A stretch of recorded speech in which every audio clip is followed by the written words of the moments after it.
By the people நேயர்களுக்கு வணக்கம்.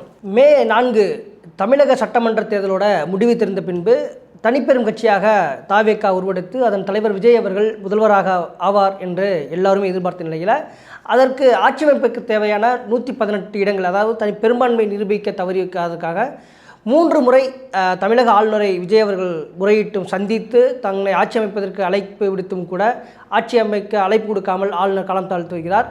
ஏற்கனவே கம்யூனிஸ்ட் கட்சிகள், அதாவது 2 கம்யூனிஸ்ட் கட்சிகள் தாவேகாவிற்கு ஆட்சியில் பங்கெடுக்காமல் வெளியிலிருந்து தார்மீக ஆதரவு தருகிறோம் என கடிதம் அளித்துள்ளார்கள்.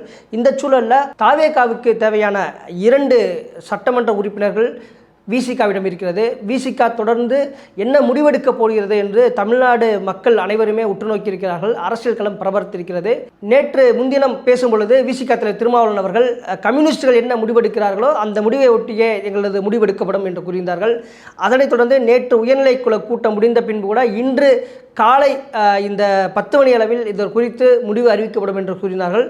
ஆனால் தொடர்ந்து காலம் தாழ்த்து கொண்டே வருகிறது. அதாவது இப்போ தற்பொழுது நாம் பேசும் வரையில் கூட விசிகா தன்னுடைய நிலைப்பாடு குறித்து எந்த ஒரு அறிவிப்பையும் அறிவிக்கவில்லை. 90களில் விசிகா தேர்தல் அரசியலுக்கு வந்ததிலிருந்து ஆட்சியிலும் பங்கு அதிகாரத்திலும் பங்கு என்ற கொள்கையை முன்வைத்து தான் அரசியலை நகர்த்தியது.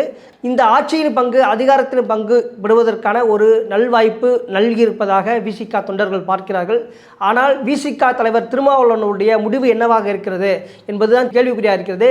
கடந்த 2 நாட்களாக இந்த முடிவை அறிவிப்பதில் தாமதப்படுத்தக்கூடிய விசிகா தலைவர் திருமாவளுடைய போக்கு மக்களுக்கு உண்மையிலேயே ஒரு சலிப்பை ஏற்படுத்தக்கூடியதாக தான் பார்க்கப்படுகிறது. என பெரும்பாலான மக்கள் விஜய் அவர்கள் முதல்வராவதற்கு வாக்களித்து அதற்கு காத்து கொண்டிருக்கிறார்கள். விசிகா, அதாவது விடுதலை சிறுத்தைகள் கட்சி ஆதரவு அளிக்குமா என்று பார்த்து கொண்டே இருப்பது பார்க்க முடிகிறது. அவர்கள் மத்தியில் ஒரு சலிப்பை ஏற்படுத்துமோ என்ற ஒரு எண்ணமும் இருக்கிறது.